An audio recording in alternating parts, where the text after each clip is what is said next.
Good afternoon, good afternoon, good afternoon. Please head over to start getting your food. All the way at the end, there are 4 lanes there, so you should be able to get through quickly. We will begin the formal program around 1:10ish. Around 1:10ish.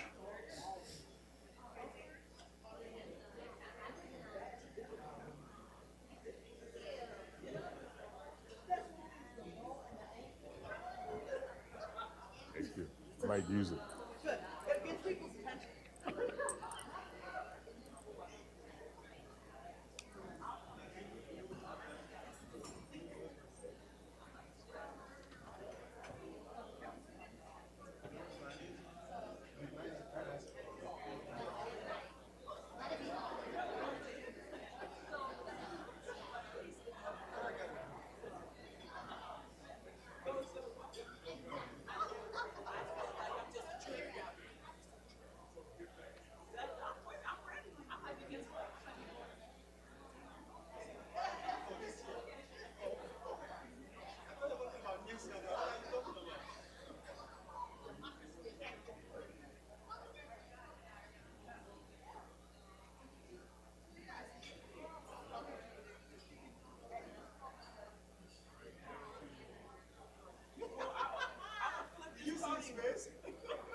Good afternoon again. Good afternoon again. If you have not gotten your food yet, please make your way to the table so you can get it. We will begin the formal program around 1:10-ish. So please get your grub.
I may keep away from you.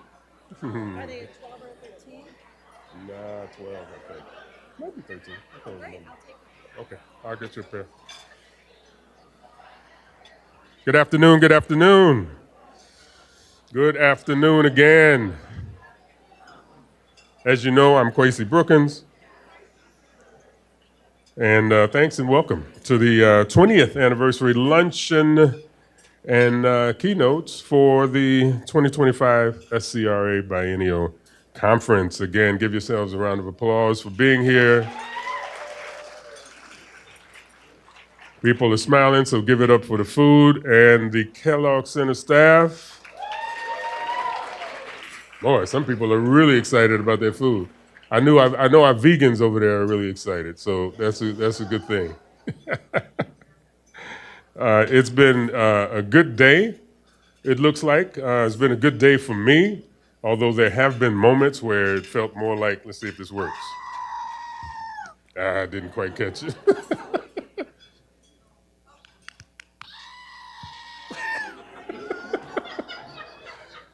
Like a screaming goat, okay?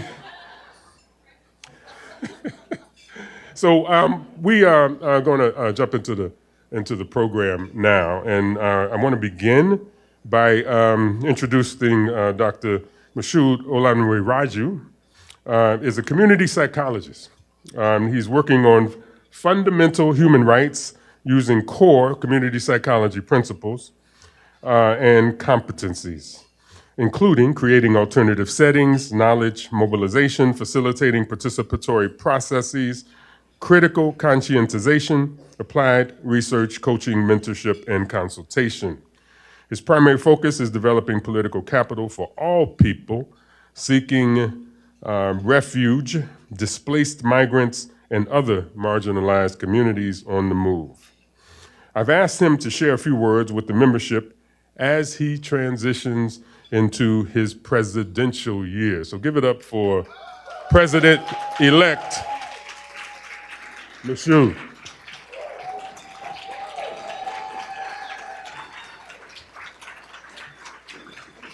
See, I told you they love you. I know. Before he begins, I just want to say personally, I've appreciated most of what Mashood has brought to SCRA and to community psychology, and particularly his leadership. Through various roles with the organization, he has raised awareness about how SCRA can better define our global role and identity. A lot of the conversation during the conference has been about that as well. I look forward to his continued leadership and encourage all of you to be intentional about how you can support him, the executive committee, and the organization. Mashood. Thank you. Thank you, Doc.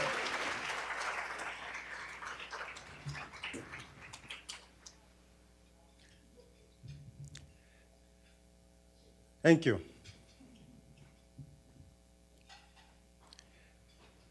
If I don't know up to now, yesterday when I saw all of you, I felt the weight of what I'm kind of transitioning into when I saw all of you yesterday. You know, we talk about it in different space and different times, right, with different people. But when I saw all of you, the responsibility of what I have to do kind of became so obvious. But the joy in that is that, as it is said to me yesterday again, it was resaid to me, this is a member organization. So the decision rests with all of us. Bring it forward. It doesn't matter what. SCRA has a mission statement, right? So you can bring all of your discourses, whatever it is the challenges, whatever is the problem, bring it and we can work on it together. Because that's what it is. We're a member organization. We should be creating the future of SCRA together. What you describe, as is used again yesterday, I'm a figurehead in this space. At least the way the presidency is designed. But please consider me as a figurehead that's ready to move multiple times. That's been my strength. Like I know how to do the networking. I I know within the role when I was SCRA network coordinator, I know it gives me a very fundamental understanding of what SCRA is, reaching across to many people across the world, working with different regional leaders. It established what I'm going to be doing for. Even when I wrote my sort of statement when I was asked to do this role, I said I want to be a diplomat for SCRA, right? I want to go everywhere. But I can't do that by myself. I need all of you. Forget about the EC, if anyway, the EC is the executive body. Whatever you have, bring it to me, and I can share with the EC. And if the EC is not listening, I'll go back to you. We have the people's power, So whatever the case is, because I know we have different members from different sort of political space, but we have to kind of incorporate everybody's, I will use the word problem, into it to solve whatever it is the problem people are bringing. So I think the future is good for SCRA, right? Because even though my name is on the table, but I have a whole lot of people that are going to be supporting whatever it is that I'm going to be stepping into. Right? I've been talking to, I have a lot of people that sort of create this space for me. My NLU family, that did establish that for me. I have who is pretending not to be my older brother, Kwesi. He's not going to leave me to do the work by myself, right? I have other leaders in the Midwest that I think I can run to. As a matter of fact, part of the future plan that we're doing is, because less of our members do attend, where we do the transition, the presidential transition, which is APA, because least of our members do attend that. So I did, with the help of the people that are working with me, we create a gala that's going to be in the Midwest. So sorry, all of you can come. I'm so sorry, right? It's in the Midwest so it's in Chicago, and because there's a lot of powerful people from SCRA that reside in the Midwest, so it's easy to do the gala and do the presidential handover there. So I'm going to be giving sort of the statement that we're supposed to give at the APA, because many of our members don't go to APA. And talking about APA, I think there's a lot of work that needs to be done.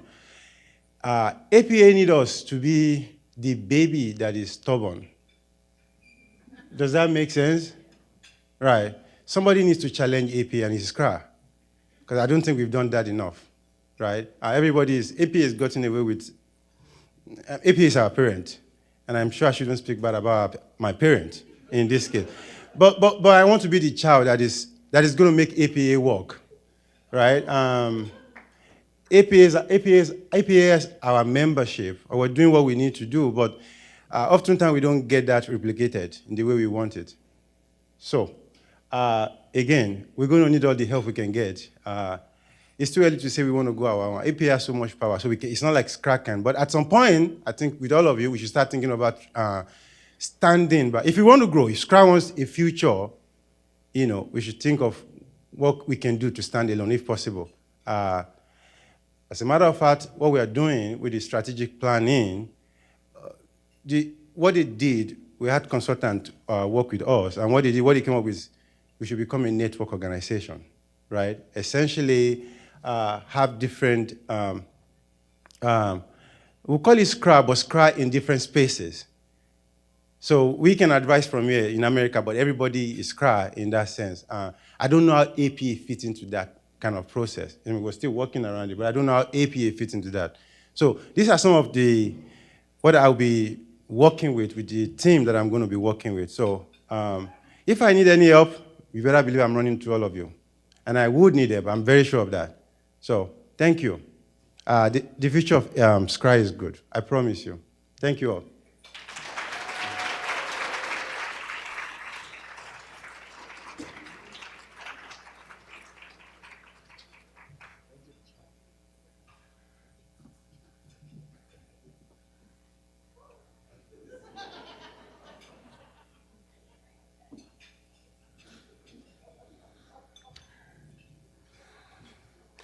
Dr. Emily Smith is a professor of human development and family studies, the inaugural College of Social Science Distinguished Senior Scholar and lead of MSU's Youth Equity Project, the interdisciplinary thematic area on reducing disparities and increasing opportunities for marginalized youth at Michigan State University. She is also our esteemed editor of the American Journal of Community Psychology. Our journal. That journal belongs to us. Both Emily and I have traveled parallel community psychology paths and journeys. We both studied together here at MSU in the Eco-Community program. We embarked upon our professional lives in different places, but somehow found our way back to Michigan State University, full circle. I was thrilled to know that she was back when I was on my way back, and I am happy to be back in community with her here and have asked her to share a few words with the community.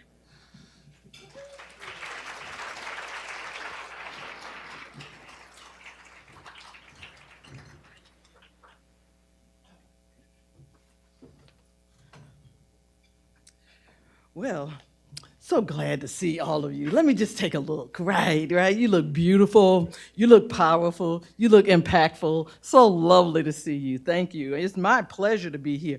I remember being a doctoral student 35 plus, well, many years ago, when we were sponsoring one of the first biennials right here in this space. And so it is such a full circle moment, right?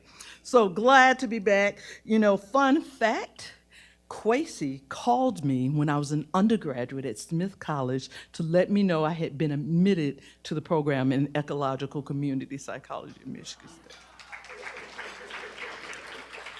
Still got you.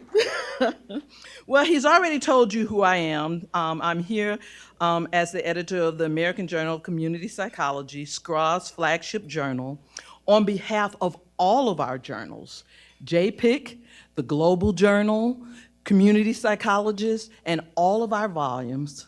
Let me invite you to submit, to propose special issues, to review,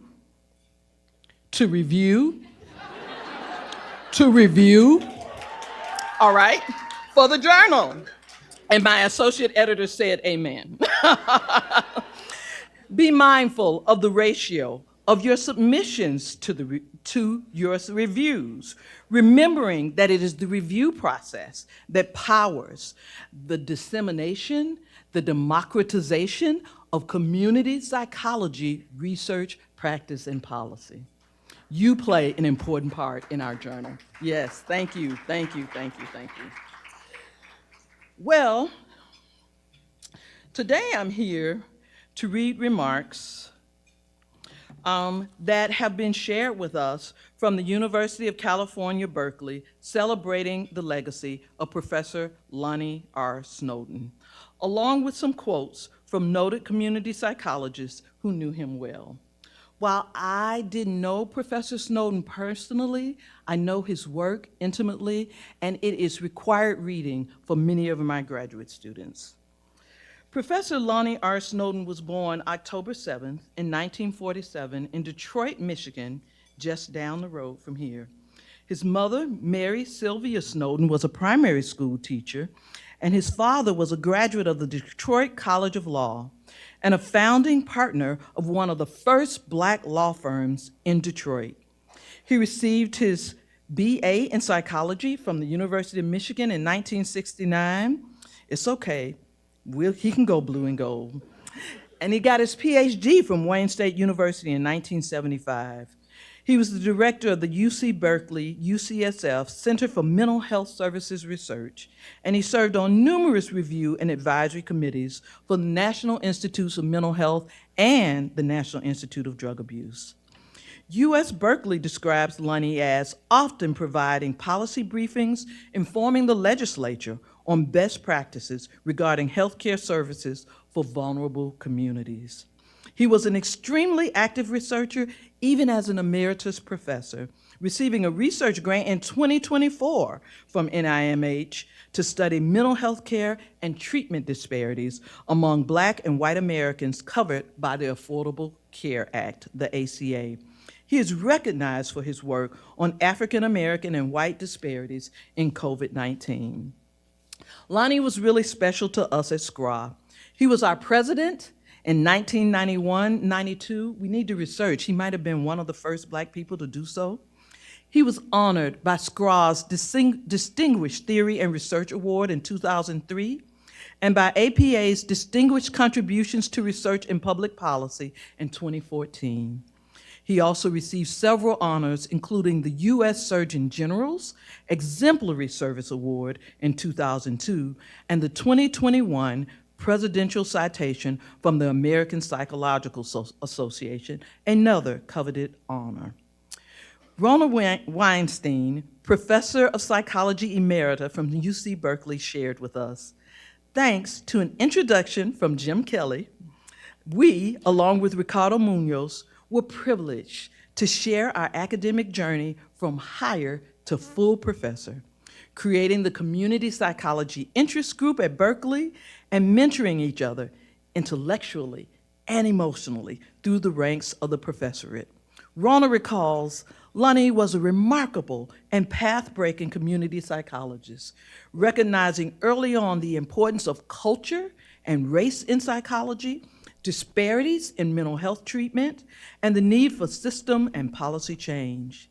He was a pioneer at the national level in developing the field of health service delivery with the goal of equitable access and effective treatment for underserved populations. She says not only was he a profound thinker and prolific scholar, Lonnie was also a caring and generous soul. Legendary for his mentoring and beloved by so many as a colleague, teacher, and partner in health agencies. How blessed we were to have this gentle giant in our field.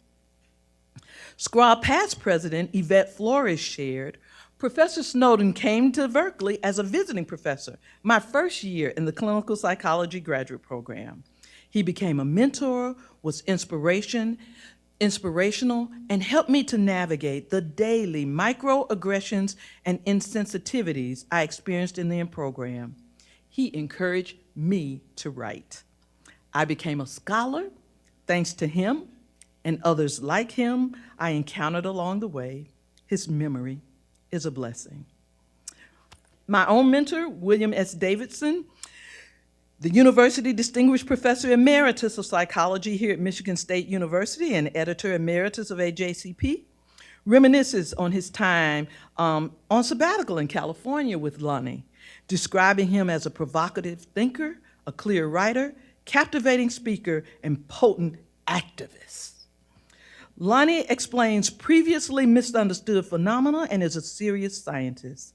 On top of that, he is a great human being. Lonnie was personally and professionally welcoming and an amazingly nice guy. It is the constellation of these attributes that lead me to nominate him for sainthood in community psychology. Bill says, I stand in awe of his wonderful career. So today, SCRA and AJCP are honoring Snowden here and in a perspective issue in which I plan to publish the last paper that he submitted to me earlier this year in the final months of his life on COVID-19, social determinants, and African-American white disparities, policy response, and pathways moving forward. It is clear that Lonnie dedicated his lifetime to work on mental health and health disparities and implementing equitable practice and policy directions in community psychology. I invite you to join me for a moment of silence, celebrating Lonnie's wonderful legacy.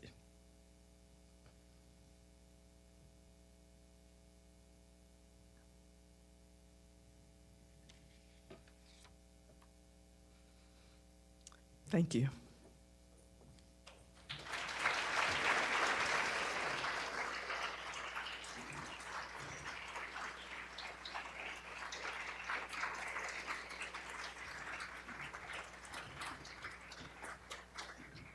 Whew. Catch my breath. Oh, I do have to say, though, since I'm still, no, I'm not president. Doggone it. I was going to say, do I get to bestow sainthood on somebody?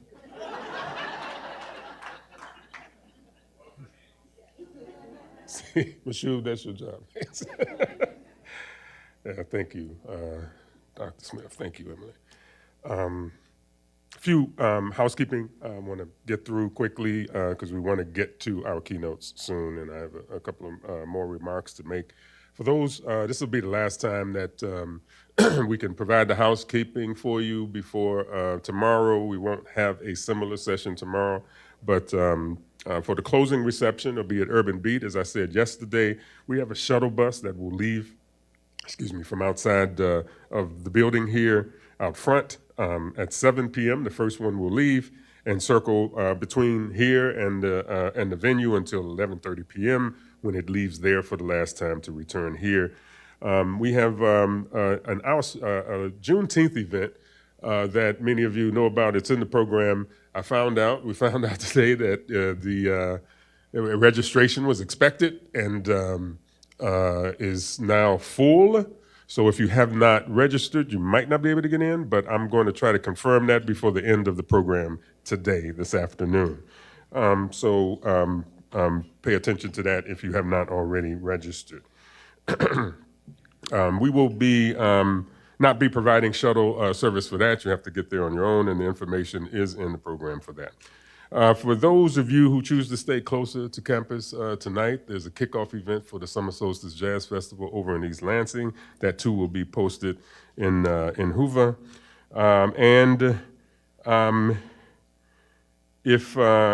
Finally, if you want to we look forward to seeing you later this afternoon for the 2024-25 award ceremony. That includes talks by the winners of the Distinguished Theory and Research Award, Dr. Susan McMahon. Gonna get a lot of claps and clicks today, Susan, and the Seymour B. Saracen Award for Community Research and Action, Dr. Yolanda Suarez Balcazar.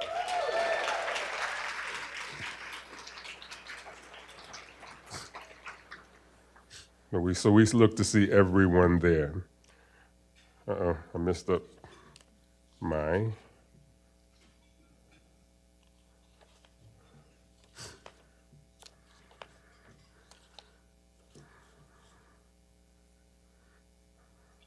There we go. Sorry about that. So a few remarks. I mentioned yesterday, kind of at the end of the program, I want to thank again our panelists for helping set the stage for where we are in this moment and what it means for community psychology. I said, from my point of view, community psychology has been both a blessing and a curse to us, and wanted to say a few words about kind of what I mean by that, at least. We have done community psychology well over the years, since it was crafted, created, imagined many years ago. We have trained people to go anywhere and everywhere, and they do.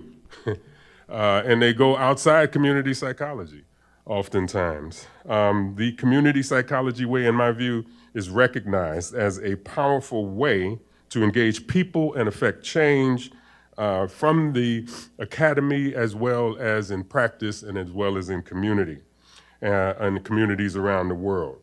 And many people are doing it whether they got it from us or not, right? So community psychology, in my view, is very powerful. We are boundary spanners in many ways. But while our SCRA membership has been on the decline, our representation across the arena of psychology and beyond is tremendous. We must embrace that reality as we think about how we continue to grow and organize the Society for Community Research and Action. That is the work currently happening through the strategic planning process. It recognizes the future of SCRA and community psychology as centered in cross and transdisciplinary work and people, our younger generations of scholars, practitioners, and activists, and our global communities. And I want to give a shout out to all the beautiful folk who came across the borders and who are in the room today.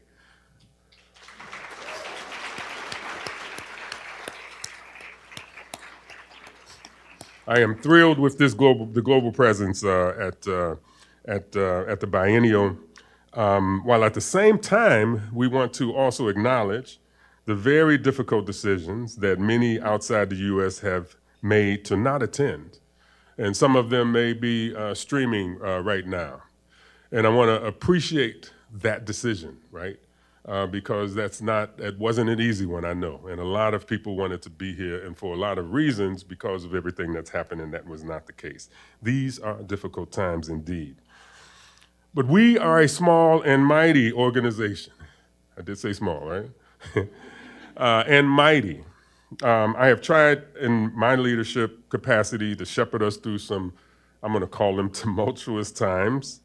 We lost some people, we gained some people, and we're still figuring this thing out after these many years. Our organization has limited capacity to do all the things you want us to do. But that's okay. Many of us have multiple organizational affiliations. In the panel, I think Gary said, how many? 5, 18? How many? Right? And that's all of us, right? And why is that? I mean, and that's a good thing. Why? Because of course, we get something different from each other. We get something different, something that we need, and that's part of what it means to be a community psychologist as well. In my view, SCRA's most significant role is how we elevate the research, scholarship, practice, and other work of our members. That is where we should invest our most energy. Our limited energy and our limited resources, in my view. I ask you to consider that as you think about what SCRA, what SCRA, what the Society for Community Research and Action should do or is not doing. And that's also why we need you to come this way. Those of you who have never been involved, those of you who have previously been involved but stepped back for whatever reason, no judgment. Those of you who haven't figured out what role you can play. And having said that, I also want to thank the many of you who are involved, either in the foreground or in the background. Those who serve on our committees, our interest groups, our councils, and in the various elected roles. Most of the membership does not see this hard work. But from the vantage point of the presidential stream, we see it. We see you, and we thank you, and I am incredibly thankful for you. I also want to acknowledge all the volunteers who stepped up for this conference. Your support has been essential and tremendous, and we want to thank you all for that service.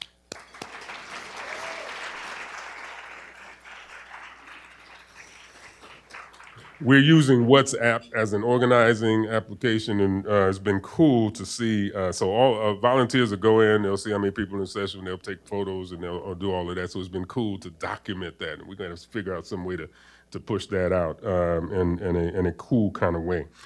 And of course, I want to honor by name the biennial planning team, members who have been deeply involved in making this a successful conference. In particular, our local ecological psychology program affiliated planning team members. Give it up for them.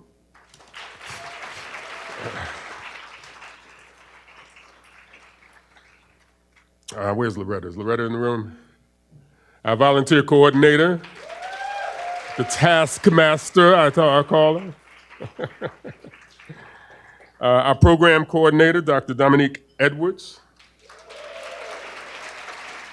And if y'all didn't know, I did say Dr. Dominique Edwards. While she was managing this, she got her degree. And I did say degree. And for my team, University Outreach and Engagement, Julie Krogi, our events coordinator and project administrator for communication, information, and technology. Is Julie in the room? I know y'all done seen her. Hey, Julie.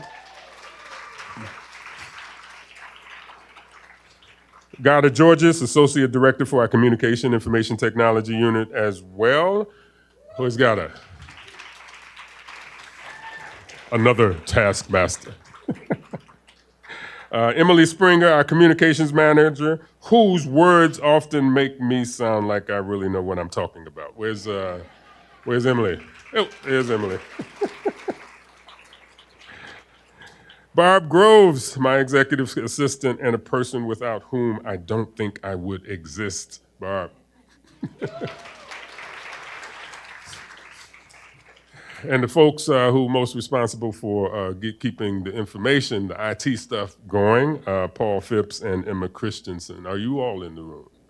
There's Paul and Emma. And then, of course, our SCRA administrative team, Jadwiga Heskax. She of the Screaming Goat fame. And if you send her any emails after today, that's probably the response you'll get. Just like that. And who you haven't seen and we have tremendously missed, but is in the background and the foreground to some degree doing a lot of the work, our executive management consultant for the organization, Amber Kelly. Dr. Kelly. Hey, I know she's looking on the screen, right? She's been behind the scenes, managing the virtual conference and generally troubleshooting pretty much everything, whether it's in person or it's online. So we miss having her here, but one more time, give a bigger shout out for Amber. So now I want to shift to our keynote. And I want to put it in context for why I asked these good people to join us today. I've centered my presidency on the institutionalization of community psychology. SCRA is the institutional representative of community psychology. It's centered in us as an organization, right, in terms of how it gets disseminated in many ways. Our community psychology programs, academic programs, of course, across the country, right, and also do that work. My Office of Outreach and Engagement is also that for this university, and I have brought my community psychology self to be expressed through an institutional part of the university. So in my view, this is very much an institutional representation of community psychology. In other words, how do we deliver on the community psychology promise is what has been foremost on my mind. How do we leverage the institutional power to positively change and positively engage with and transform our communities? The Charles Stewart Mott Department of Public Health here at Michigan State University and located in Flint, Michigan is, in my view, the best representation of community, university, partnerships from an institutional perspective that exist, I believe, in our higher education ecosystem, right? And I'm not just talking about Michigan, I'm talking about wherever you all are as well. And I think you'll have some appreciation for that when you hear from our guest, who I've asked to join. Dr. Jennifer Johnson is Chief Translation Officer, MSU Office of Health Sciences. She's founding chair of the Charles Stewart Mott Department of Public Health. She is the Mott Endowed Professor of Public Health and a professor of OBGYN, professor of psychiatry and behavioral medicine. You do a lot. Dr. Kent Key is a health disparities researcher, an associate professor in the Charles Stewart Mott Department of Public Health and associate chair for community partnered institutional administration here at MSU. Please join me in welcoming Dr. Johnson and Dr. Key to the stage.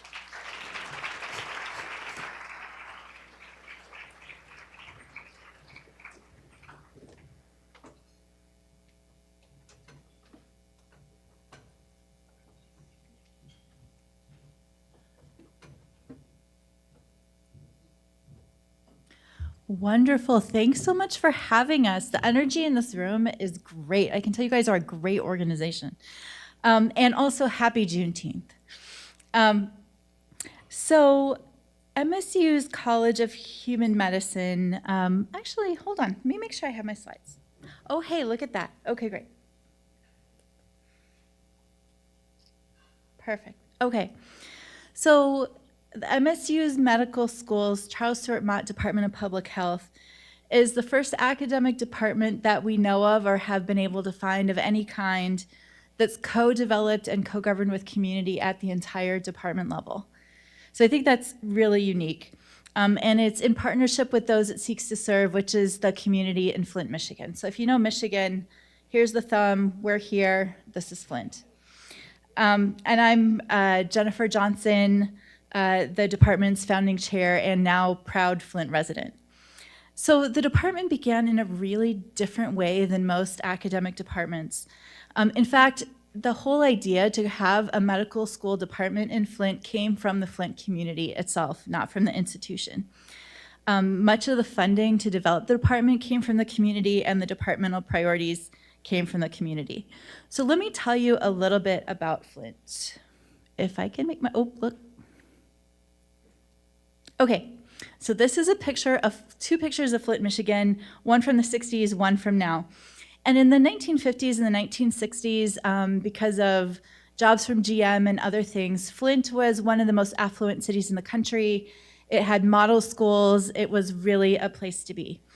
In the 70s and 80s, it started to slide a little bit as a lot of the jobs went international and some other things happened. However, what I think a lot of people don't know is Flint has a strong history of community organizing. So if you go to Flint, you'll hear about the sit-down strike of 1929, which was part of the birth of the United Auto Workers Union. A lot of our partners there were literally around in the 1960s for the civil rights. They were a leader in 1960s civil rights, one of the first cities, I think, to outlaw redlining. They were one of the birthplaces on the community side of community-based participatory research, one of the recipients of the original grants from the Kellogg Foundation that developed CBPR. So these are not current stereotypes of Flint, but even these pictures hint at the assets. There's a lot of assets in this community. So the top left is a picture of an abandoned house that someone tried to protect by saying, "Human sacrifice is needed, inquire inside." That's funny.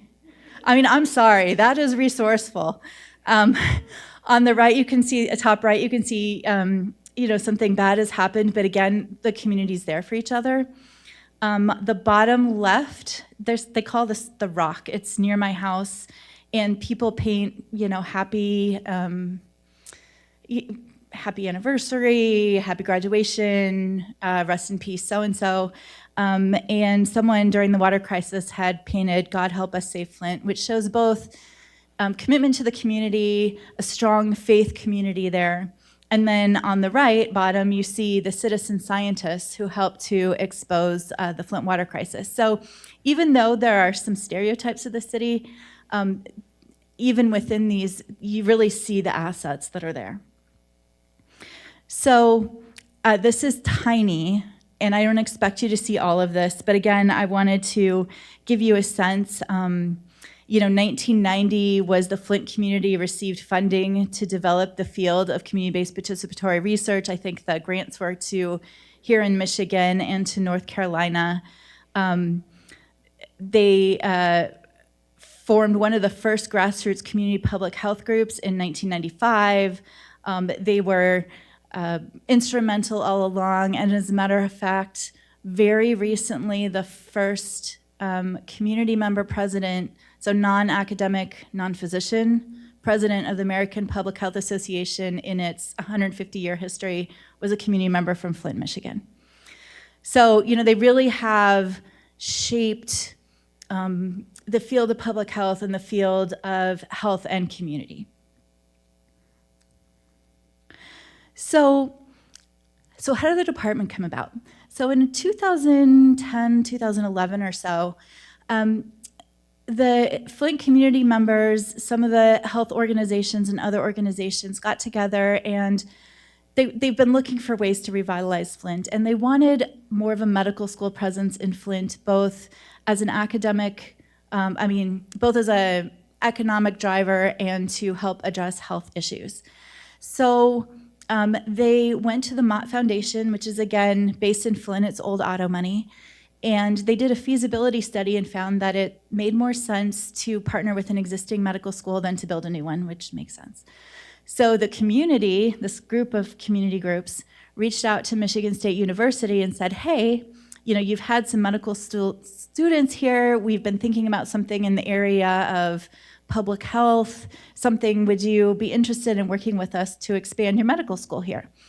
So the person who is now our medical school dean, he was an associate dean at the time, and I give him, he's so cool for a medical school dean. There are stereotypes of medical school dean. It's very hierarchical and uptight. He's very not that way. He's super cool. So he had this idea for the Hull House, like the Hull House in Chicago, with the community coming in and out. And so the medical school and the community got together, they formed a working group, and over 3 years, they did 2,000 surveys, 100 interviews about what are the public health needs in Flint. And they were behavioral health, so mental health and substance use, healthy behaviors, and chronic disease with an emphasis on social determinants and disparities. And they were also very clear that they were tired on research on what was wrong with Flint. They were over it. They wanted research on how to change things and how to work together to make it better. So that made a lot of sense. And so these became the topic areas for the new division, now Department of Public Health. And the Flint community members formed half of the search committee for faculty. And I have to tell you, so I was at Brown University in the psychiatry department, and I was interviewing all over the country, and it feels really different when half of this, I don't know if you guys have been in academic job talks, they're so dry, right? I mean, I'm sorry, they're really boring. And, but to have half of the people be community members and so interested and so engaged in what we were doing. I remember seeing people who are now my dear friends walk in the room and just recognizing them as the community matriarchs. I just knew by looking at them, just the way they carried themselves. And when they came up to me after and they said, please come here, please come speak at our women's shelter, we really need you. I remember sitting in the Bishop Airport in Flint thinking, oh my goodness, I might come to Flint. And there were no other hires at the time. I was leaving a department of 400 people, very strong research department, and I would be the first hire. And at the time, MSU had a lot of strength in bench science, and over the years since then has gotten more strength in translational applied science, but really I was kind of jumping into the unknown. However, I don't know, just the promise, this idea was so wonderful and innovative, and the community members themselves were so wonderful. I just thought this thing has to live. So, I will give you the punchline in a minute. So we've succeeded beyond anyone's imagination. I think when I got here to Michigan, it was really interesting. There was a very Michigan-centric view of could anything cool be in Flint? I was like, no, everything cool is in Flint. You have no idea. I've had this conversation a few times that this department is the first one that I know of, to build fully in partnership with the community. Dr. Key will talk more about that. But, the idea for it, the funding for it, the focus areas for it, choices of faculty, everything we do now is really co-led with community. And I occasionally had somebody he was like, who cares? And so here's why. Here's why you should care. Because, it's all the things right? How else are we supposed to know what folks' needs are? We have 400,000, which is the population of our county, people's ideas for solutions. Part of what, again, was attractive to me when I interviewed was they were talking about sustainment. They were talking about intervention and implementation science, not in those words. But I thought, okay, that's what I know how to do that. I can help. And I think every single faculty member we've hired will say they've been hired essentially by the community members. They're wonderful if you meet them. A foundation of mutual trust, and we attract great faculty. So they hired me from an Ivy. Our next 4 faculty, one was a full professor from the #1 public health school in the country, and the second was from the #4. So we were, for a brand new department, batting way above our weight, but it was because of our community members. So so here's the punchline, and then there's a part I skipped. So fast forward 10 years, we've had more than $200 million in external funding, not even counting our endowments. where, I don't know if you guys, the Blue Ridge reports are medical school rankings of funding from the National Institutes of Health. So for Department of Public Health, we're the number 1 or the number 11 in the country after only 10 years. We have funded research centers, a new building, and part of this happened in 2022. We got additional support from the Charles Stewart Mott Foundation to build the new building, hire 18 new faculty, researchers, and their teams. They were really happy with the success of the impact things were having on the community, and we're expanding. And so, Dr. Key will tell you a little bit more about how that runs, but we have a community member elected by the community on our department executive committee. Elected community members also serve on other decision-making committees as partners in departmental governance. And like I said, Dr. Key will tell you more about it. I just wanted to say, as it's sort of like being here with you guys. When you get our partners and our faculty and our staff in a room together, you can feel the enthusiasm, you can feel the energy, and you can feel the excitement. And there's sort of no substitute for that when it comes to trying to do work. So here's what I like to tell people. I don't know if you've heard this. I've heard this so many times. Oh, community partner work is so slow. It'll slow down your traditional academic metrics. But this department is blowing it out of the water in terms of the traditional academic metrics. We're the strongest in the medical school, and it's because we partner, not in spite of it. So I will let Dr. Key tell you a little bit more about how this happens. It's down. Down, yeah, slow. All right, good afternoon, everyone. So in all transparency, when I first got involved with the work of bringing the medical school to Flint, it was through my community role.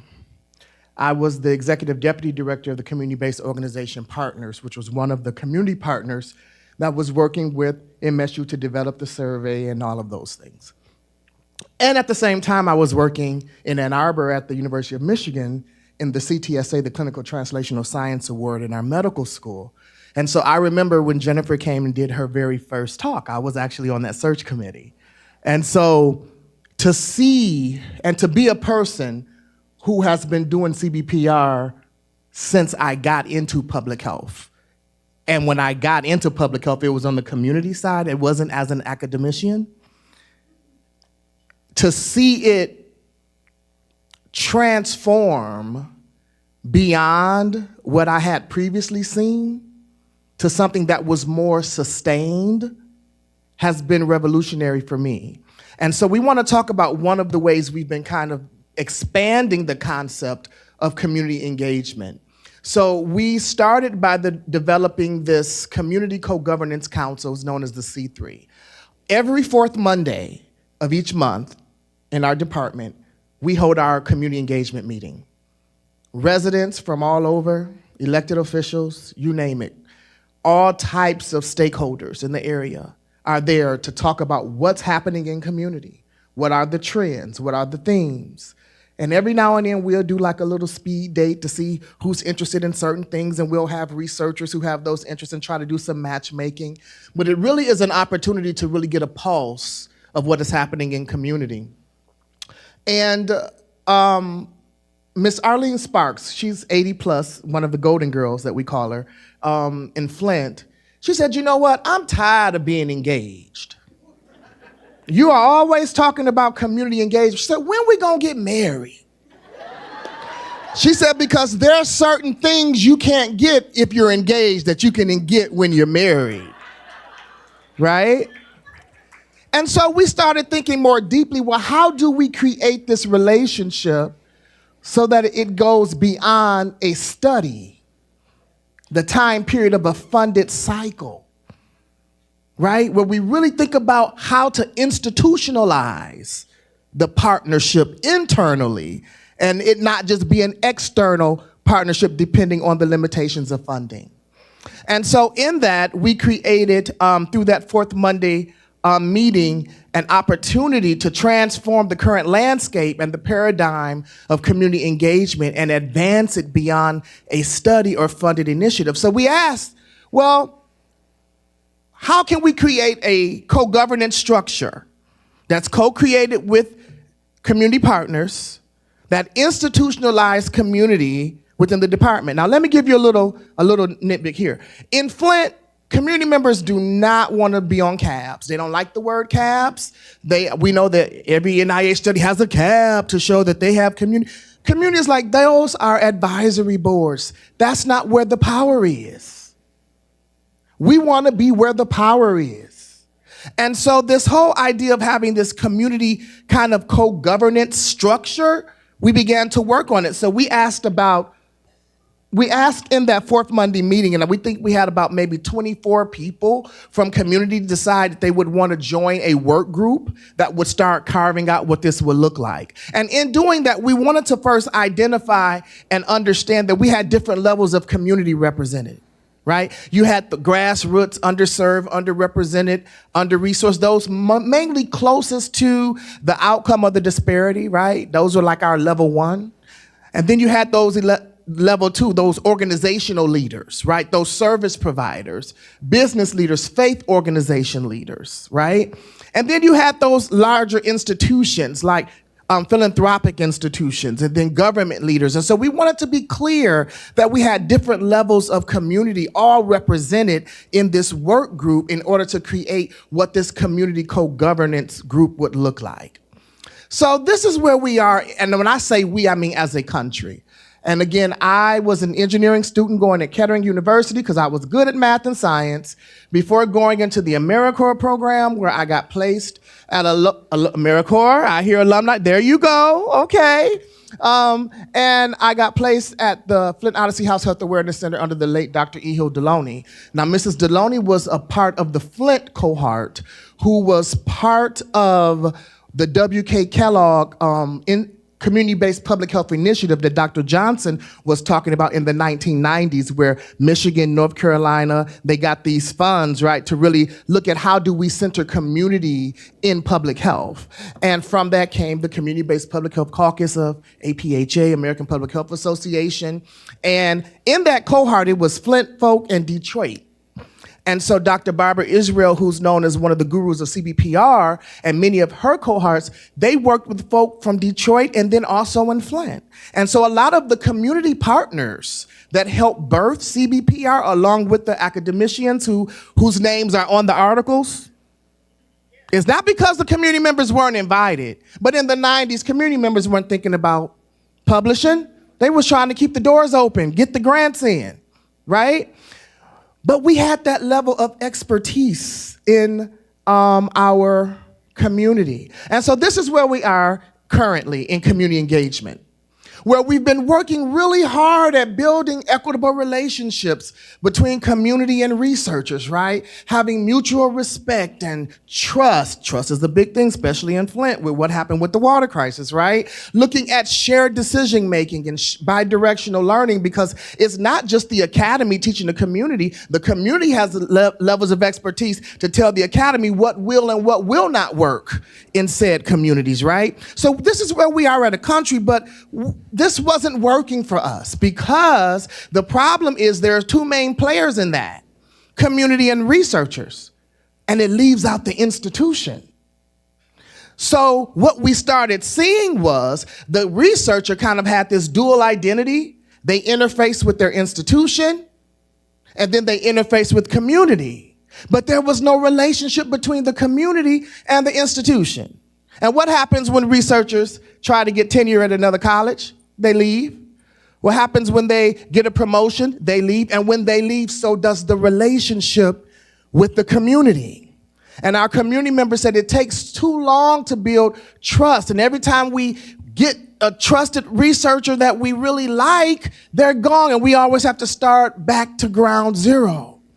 And that becomes a burden for community. And so what we started working on is how do we then get from no relationship between community and the institution, where we can do the same that we've done with the researcher, but build this bi-directional learning, this mutual benefit, this trust and transparency with community and the institution itself. So by doing this, we started working and we said, okay, how do we plan to do this? So our group started working with, we invited some of the department leads in our department. And the idea came, we need to revamp the bylaws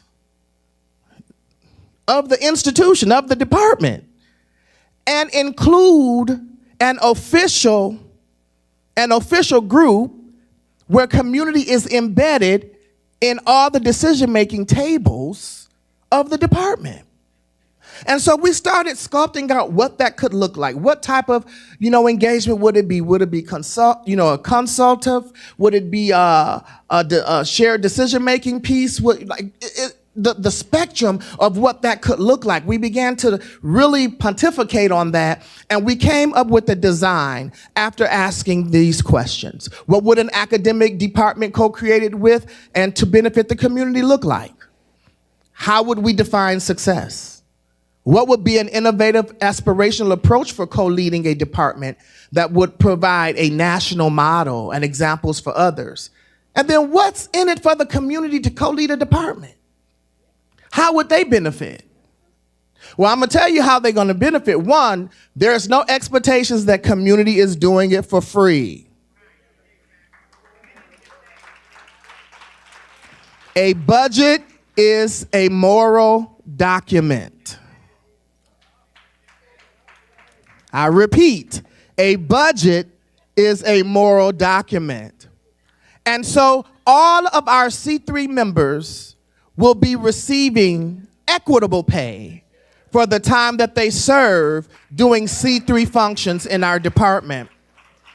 We talked about would they operate in an advisory capacity or just approve, or would it be a shared decision making? We understand that this spectrum may look different depending on what table that they're at, but the point is they realize that they are not just at the table, but they are a part of the decisions that are being made at the table. And if you ask some of our community members, they tell people we're not being invited to the table. One day institutions will realize that we are the table, right?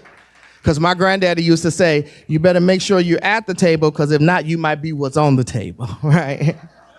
All right, so we had a nomination process. On one of our fourth Monday meetings, we asked, after we kind of carved out what the C3 structure would look like, we said, okay, we need to start populating who would sit on this Community Co-Governance Council, the C3. So the community members were able to self-nominate and or nominate other community members. And no faculty, no staff, no one affiliated with the university had any say-so in that process or in the voting process. And then we held our election in January, and these are the results, and these are the inaugural community co-governance members for the Charles Stewart Mott Department of Public Health. And this particular group of people, you have folk from housing, you have folk from the faith community, you have folk from the drug and rehabilitation community, you have the immediate past president of the American Public Health Association, you have some folk from philanthropy, then you got Big Mama. Y'all know about Big Mama, the one who never really worked a traditional job, but everybody in the community respects and goes to get her advice before they make a decision. So we have a wonderful array of community expertise. And so we've been look at some of the functions, from hiring the DPH, our department chair, and appointing our associate chairs, major financial decisions, looking at the strategic direction of our department, hiring faculty, the review of bylaws, our awards committee, reappointment, promotion, and tenure, our MPH. Some of our members were also at one time. So this is another thing. I don't like the fact that when people say community, people just automatically assume unlearned, uneducated folk. We had community folk who are retired and who have degrees and oftentimes have better and bigger degrees than some of us in the academy, right? And so we had community members that said, hey, I want to be on the MPH accreditation committee, and I want to be on their curriculum committee. I want to make sure that there's good cultural competence in how these curriculums are being established. So as you can see, we have an array of committees and functions that our C3 structure will be able to impact. And in doing this, we have been working on creating a co-governance model. And this is to be published, so please don't take pictures yet. But we're working on this. This is our community academic co-governance model. We searched high and low throughout the literature to see had there ever been a co-governance model developed between community and an academic institution. We found co-governance models between community and government structures, and we found community governance between various community structures. But this is the first that we know of that is between a community and an academic structure. And this is the foundation of this we take from the continuum of community engaged research, where we lift the equity indicators and the contextual factors, power and control, who owns the work, how's decisions being made, where's the responsibility, who has influence, how are resources being shared, is there mutual benefit? Then those contextual factors, what's the history of the groups that you are engaging? Do you understand their history? Is there trust? Is there relationship building, respect, and transparency? And as you can see, the community and the institution are the key players, but there had to be buy-in from both sides. You had to have the academy had to have buy-in, as well as the community had to have buy-in. And then we have 9 key pillars that are core to really having an equitable community academic co-governance model, some of which include policy implications, shared motivation, transformative engagement, cultural competency, bidirectional learning, equitable compensation, etc. And at the end of the day, there should be some shared impact and some shared sustainability, while at the same time, there should be some somewhat individual impact and sustainability that each of the players have as they do this work collectively together. So this is one of the first national attempts to really show and to advance the field of community engagement, whether it's community engagement in research or community engagement in practice, however it is, but to really advance it to go beyond a funded study, but to really internalize it in an academic department to ensure that community's voice is not just something that you just check off at a cab to say, I ran this by community, but that community actually has decision-making power and are able to transform our institutions so that we can do something we've never done before, right? Because if you always do what you've always done, then you'll always get what you've always gotten. And when we look at Healthy People 2000 and look at Healthy People 2010 and look at Healthy People 2020, we haven't moved the needle much because we do what the definition of insanity is. We always do the same thing but expect a different result. So we're really stepping out on the limb to really advance the field of community engagement by ensuring that our community partners has equitable decision-making power within the institutions that pledge to serve them. Thank you very much.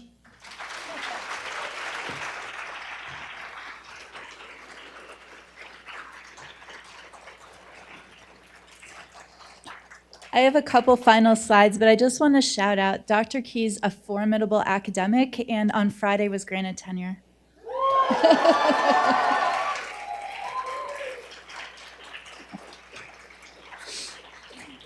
So this is his model.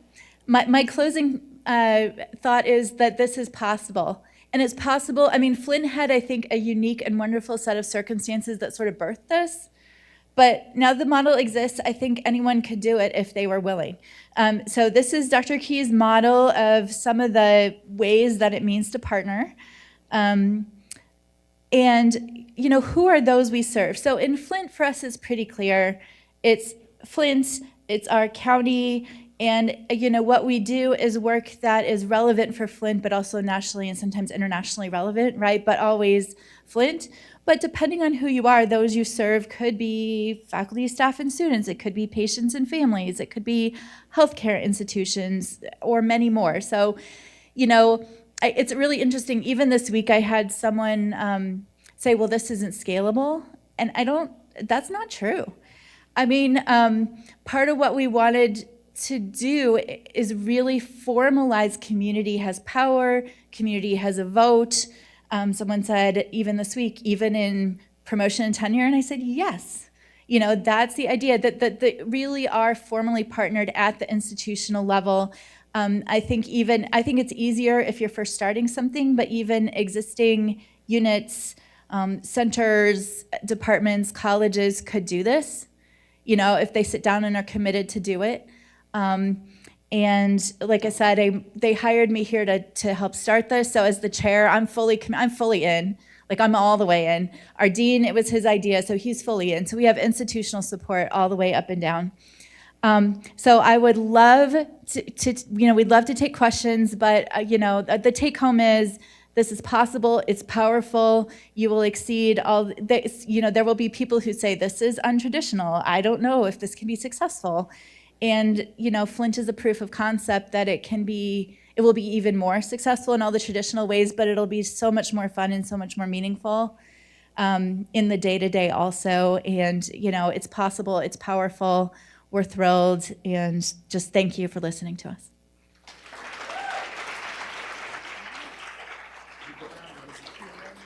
Yeah, Q&A.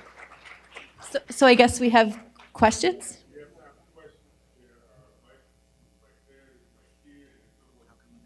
Okay.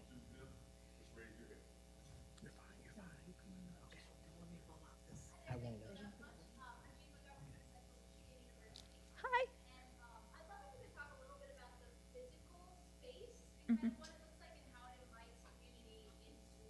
What the flow is kind of the physical space. Yeah, so that's really interesting, right? So I will say some things that have been good and some things that have been a little bit challenging. So the space, when the Mott Foundation gave the university money, what they did is renovate one of the historic buildings downtown, the Flint Journal building. So we were helping to occupy an unoccupied building. There's lots of space on the first floor of that building for community meetings. There's a lot of community events there, university events. With our new building that's going to be opened, it's just adjacent, it's right next to it. There's some really cool community co-created art, like to those Friday, we, part of what we do in those fourth Monday meetings is also ask for like just broad input and ideas about what we're doing also. So some nice co-created art. But one of the challenges, and so I'm trying to think of how to say this without throwing anyone under the bus. So we're in Flint, we have security, the building is badge access.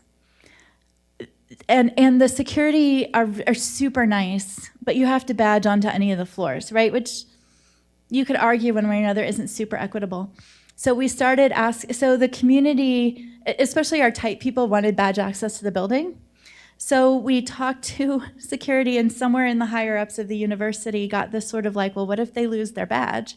And the person I was asking for was not only a pastor, they were a sheriff's deputy, and I don't even know what all she is, but I just thought this person's more responsible than, right? So there are places where, although the university is really supportive, we do butt up against some of these issues, but by and large, we've designed the space to be as inviting as possible. If that helps. Yeah, go ahead. Yeah. I just want to add that we are right. We share a parking lot with the farmers market, so we're very accessible to community, and we're also right across the street from the bus terminal, the main bus terminal. So literally, it's on the bus line. So it's in a very shared space. I had a question about sort of graying the areas a little bit between the institution and community and how that would fit in this process. So say that you had a student or students who were from community, and what would be their role in the decision-making process, given that they both have a perspective that comes from community as well as being embedded in the institution? Well, so for example, we have students who come to our Fourth Monday meetings and who are a part of those discussions, and they're from not just from MSU. They're also University of Michigan Flint is there, Kettering University is there. So we have student representation. And the thing is that if they're voted onto the count, if they are elected and voted onto the C3, then they also have the same rights and the same space to provide their perspective, even if it's like a dual perspective. I mean, I consider myself a dual perspective. I have a community lens. I was birthed into research. I kind of infiltrated the institution, right? I have a community lens, but I'm in an academic setting, which to me gives me a different type of perspective at the table. And I think not only would we value that, we would see the uniqueness of that type of perspective from a student who has an allegiance to the university, but also a allegiance to the community that they live in. So yes, I think we would honor that perspective and we would see the value of having such a unique perspective. Yeah, and I'll add, Dr. Key was actually co-opted from his engineering trajectory by some of our, I don't know, what did you call them, the matriarchs, and set on a path of public health. So he has successfully infiltrated the academy on their behalf. I'll also say it's really interesting. It was clear to me when I moved here that, so it was the first one, and actually several of us, that it was going to be important for them to see us as members of the community. So I moved into Flint with my family, took my family to things, and we tend to hire people who are enthusiastic activists who care about the community. So in their free time, they serve on the boards of the community colleges, or they, run volunteer groups, or they have the entire community organizations of their own. And it's interesting, but exhilarating. Like, I end up in spaces where I'm wearing maybe 3 hats. One is I am a member of the Flint community. I am a representative of the university. I may be a representative of some other organization I'm affiliated with. And if you are, I think that's only ever it's an all-in sort of thing. I guess I'll say that. A, it's an all-in sort of thing. B, I like it. And C, if you are consistent in who you are, people know that, but everyone will talk to everyone, and so you need to be consistent in who you are.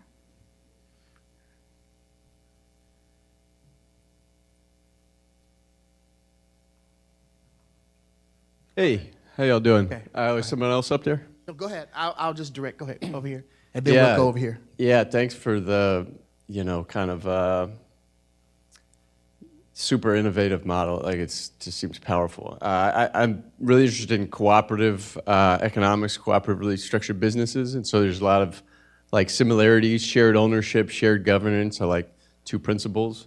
So just in the sense of governance, I'm curious if you all could say, it sounds like there's multiple decision-making bodies involved depending on the different parts of the process, but maybe the highest decision-making body or 2, percent of community on it versus percent of institution, and kind of how you've navigated some of those decisions.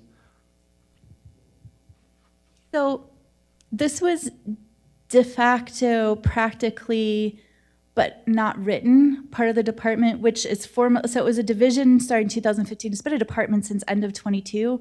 And I started as chair, as the inaugural chair a year ago. So the very first thing is Kent and I talked, I was like, look, this has to be written down in the bylaws so it can't be broken or changed in the future, because this is the way we've been doing things, but it has to be formalized.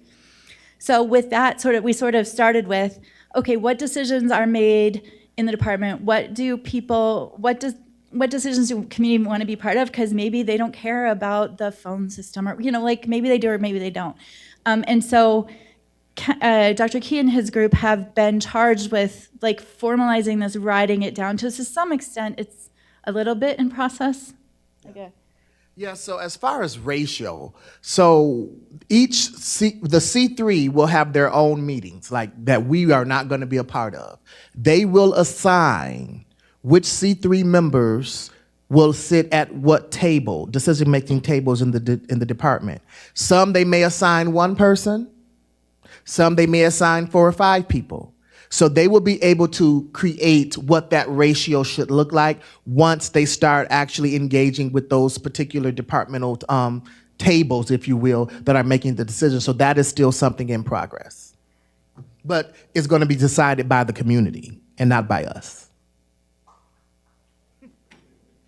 Oh, and the search committee for the founding chair was co-chaired by a community member. So there were yeah.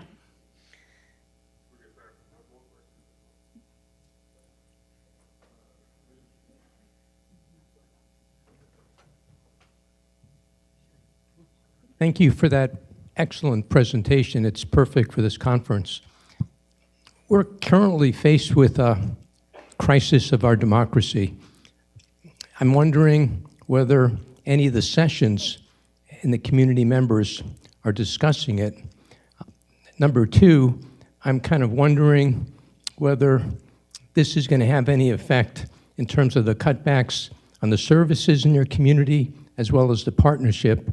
And three, most importantly, what can we do as community psychologists to try to mobilize the types of citizen communication and participation in action that might change things?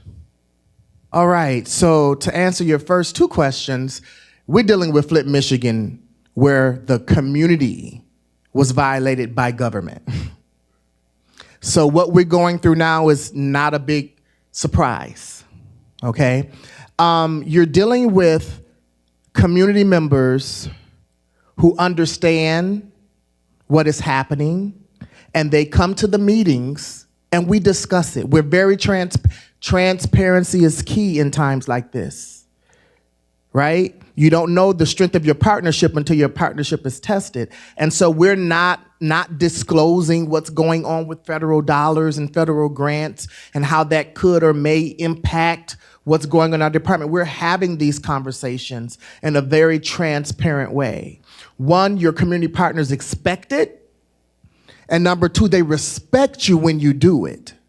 Because if we were to host our monthly meetings and just act like nothing is happening, they're gonna start looking at us sideways, right? So one, we're able to have those hard conversations, and then we're able to come up with different solutions. There have been conversations that have happened between our faculty and our community members, and our community members are like, well, if that particular grant is being challenged, well, let's think about going to the foundation here. I have contacts. See, our community members have networks as well. And you may be impacted in one area of funding, but they may make a phone call because maybe their son work at the foundation, right?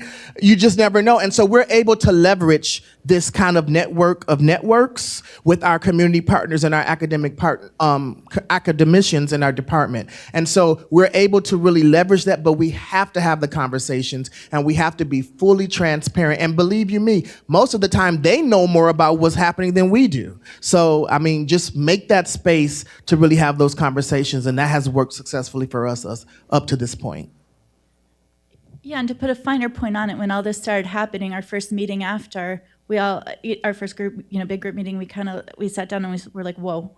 And, I said, here's what, here are the things that are happening in the university, what's happening in the community. They started talking about ICE and, people afraid to leave and Medicaid and some of the other places that are closing. So we keep each other apprised. It's sort of like it's a group project, a group of like, what is going on? How do we work together? Many of our partners are very able political organizers. There's a Michigan Faith in Action that took up the Medicaid issue. So we work together, and as an example, and then I'll answer your third question, for one of our grants, we had an NIH site visit Monday and Tuesday, and mostly went well. They were, benign and helpful. But we were behind in recruitment in one particular place, and somebody raised their hand from the community in this big meeting, and their question was, how can we help? Right, so we all come to the table with this together of like, okay, we're seeing this, you're seeing this, how do we get together and address what we're seeing? And then what can we all do? I mean, that's $1,000 question, isn't it? Off the cuff, I think, talk to the people that you're working with, find out what they're seeing and what you're seeing and how you can work together. And the most effective things I've found so far have been political advocacy in terms of calling your elected representatives, no matter of what stripe, telling them what you're seeing, having your partners call them, having their organizations and your organizations call them, channeling all the information together, and just being very loud about what we need and what we're seeing. Oh, that's okay if it's over. Okay. Yeah, I'm not sure if are we doing one more question? Okay. Thank you so much. This is really exciting. I was wondering if you could share a little bit more about the structure of the monthly meetings. So I understand you elect, or the community partners elect folks for the committee positions, but how do you invite new people to participate? How do you do outreach? How do you structure the meetings so that people that are at these 3 different tiers that you mentioned are engaged and also kind of oriented to what's happened so far? That's a great question. So these Monday night, fourth Monday of the month meetings we've been having for years, there's always food. Our admin has an email list. Anyone who's ever come is on our email list. And then people will talk to their people if there's people who should be there. I think there's maybe 150, 200 people on that list. As a result of those just kind of ongoing conversations, they spun off another group that Dr. Key leads called the Social Determinants of Health Work Group, which is a different set of representatives, but all the social determinants of health in the city, which is maybe another 100 people. The C3 was elected out of that Monday group, kind of the people who come and are really interested.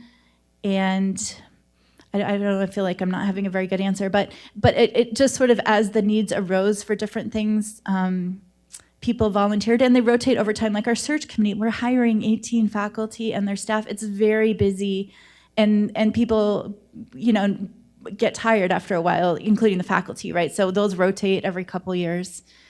Go ahead. Yeah. One of the other things that we always keep as a standing kind of agenda conversation is who's missing at the table. And so one of the things that came up earlier on is that we didn't have strong law enforcement representation there, right? So we were working to literally ask our community members and everyone that's at those meetings, who knows someone? At this point in time, and what's happening is around leveraging social capital. It's kind of like the Tupperware party. Y'all remember those Tupperware? Some of y'all too young. I'm really too young, but I was taught about it. But the Tupperware party model, where you invited people in your sphere of influence. And so we've been able to get people, we have a couple county commissioners. The county clerk is there because we were able to leverage relationships. So that's how we're able to ensure that we have representation from those 3 levels of community, by asking individuals, well, who do you know personally? They may not know Dr. Key. So when they see my email, they're going to keep scrolling, but they know Miss Martin, right? Because that was their 2nd grade teacher, and they're going to respond to her. So we really kind of use this network of networks approach to really make sure that we have representation at the table. Let's give it up on that side.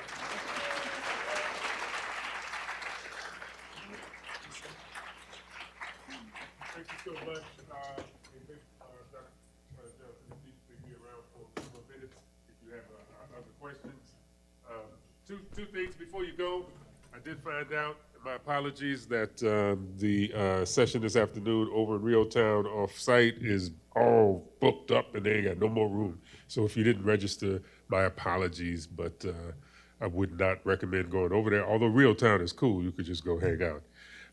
And the banner over here is up. I know some folk want to take group pictures and all of that. It's over here. You can do it after here. We're going to also move it over to the registration table. It'll be around, moving in different places. So over the course of the next day and a half. Thank you again. We appreciate it. We appreciate our keynote today. Enjoy the afternoon.